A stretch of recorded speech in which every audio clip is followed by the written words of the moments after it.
We got to talk about the brand new album that's out. It's called Sparkseeker. And this is your fourth studio album. And kind of a different sound, an evolution. I like when artists don't stick with the same thing. And you certainly have taken a leap with this one. Let's talk a little bit about it.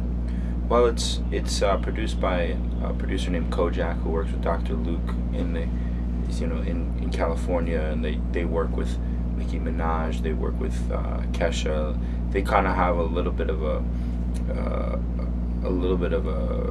real feel for the sound that you hear sonically on radio, to some extent, to some of what you hear.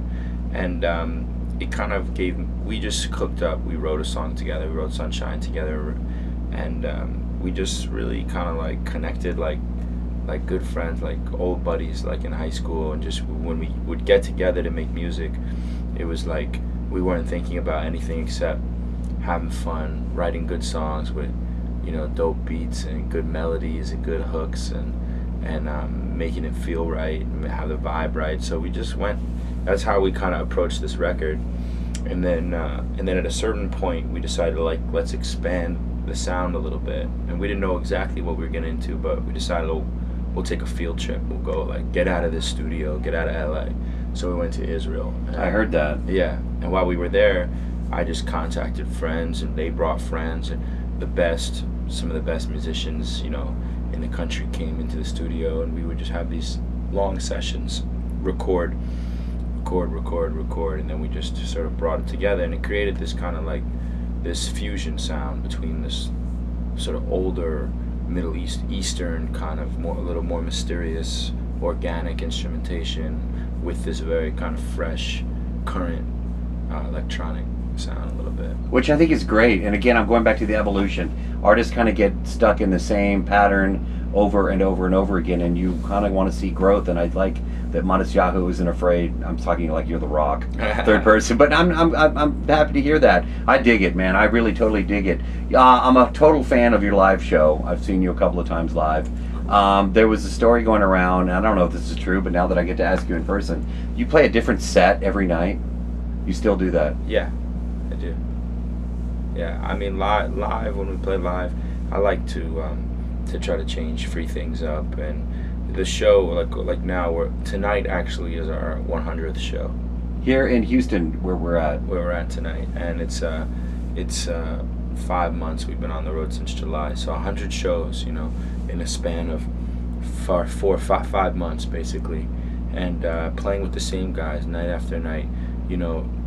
Some people could go out and do the same thing every night, but for me, what I'm interested in is seeing how things evolve and things transform, and how the show changes, how songs change, and where we end up at the end of the tour from where we started, from the middle, and it's like a real thing, it's like a living, breathing thing. That the show, it really changes. It goes through phases, all kinds of interesting things happen. You released, in fact, it's kind of cool to talk to you today, because today I've seen that you released the Happy Hanukkah song for the hurricane victims in New York for Sandy, which I think is really cool. So I definitely want to give a shout out to that. It actually just came out a few hours ago.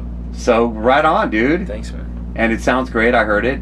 We've got it up, and people are jamming it, and I think that's cool. Now, did you have a lot of friends, obviously, being from New York, from Brooklyn? Yeah. Everything okay, or? Yeah, most everyone is all right.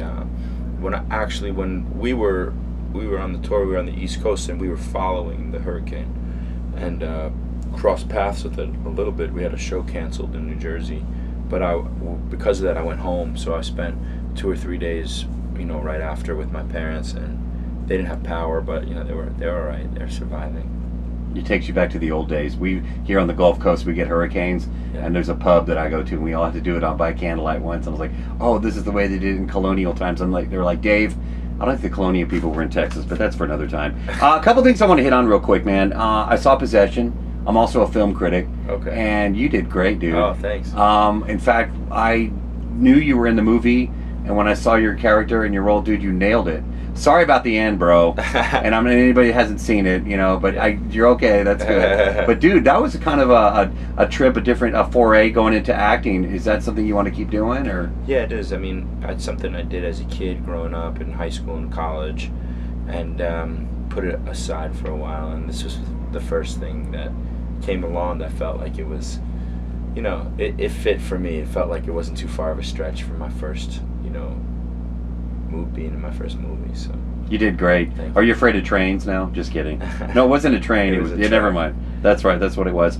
Okay, you're in Houston, Texas today, and actually, no. There's one other thing before we get to that. The one question we've asked a bunch of people. You're in Texas, and you like Texas. You've got 2 live albums at Stubbs in Austin. That's right. Any reason? You know, it's just like the way things, the stars align. And when I first started out, I was, you know, in Brooklyn. I was in yeshiva. I went out. I got a band. I put my band together, and we were touring, and ended up signing a deal on that first tour. And there was a big buzz happening, and the guy Michael Kaplan who signed me was saying, like, you know, we got to get something out, and it's all about your live show, your live energy, because people are gonna say, like, well, how can you combine these things? But you know, anyone who's seen you perform gets it. So let's focus on that. So they just sent out a truck. We were in Texas.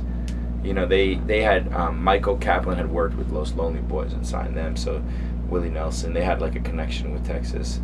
And I think also there was something they liked about it, which I thought was cool too, of just making it the farthest stretch from, like, you know, what you would think. You know, it like created, it was its own thing, because it wasn't just this Hasidic kid from Brooklyn singing, you know, roots reggae music or rapping or whatever. It was also now branded with this whole Western theme, you know what I mean, where they made the Hasidic hat look like a cowboy hat, you know, and the Stubbs the logo with the Stubbs and the whole thing, and it kind of created its own. It was real creative. It had its own kind of thing, you know. So I thought they did a good job with that.